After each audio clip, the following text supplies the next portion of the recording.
23-mart do'stlar, assalomu alaykum barchaga. Mana xudo xolasa noyabrda ekilgan danilarimizni bugundan qatqalarini bo'shatyapmiz. Do'stlar, qatqalanda bu tayda nam ko'p bo'ladi, tepasi o'shuncha bunaqa qilib tirish bo'lib qoladi. O'shini bir qator bo'shatilsa, namni chiqarib olsa, hamma danilar chiqarmayotgan danilar 100% chiqadi. Buni oldin qatqalarini bo'shatib, keyin suvni beramiz do'stlar. Noyabr oyida ekkan danilarimizga bitta baho beringlar. Xudo xolasa chiqishlari zo'r. Bularni vodi gilos, shoptoqli, narlarni olib kelib ko'rsating. Mana shoptoq danilarimiz mana endi chiqyapti do'stlar. Xudo xolasa bugundan bunni qatqalarini bo'shatilyapti.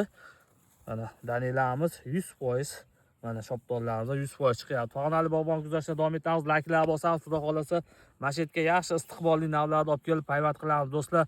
Biz xudo xolasa yana ishlarimiz davom etkazyapti. Ko'cha sezonlarimiz почти tugab qoldi do'stlar. Bizda ko'chalar tugadi. Endi navbat noyabrga tayyor bo'ladigan ko'chalar, keyin avgust kunlariga ko'chalarni qarayapmiz. Sog' bo'lsa videolarga like bosib, tanishlarga jo'natamiz.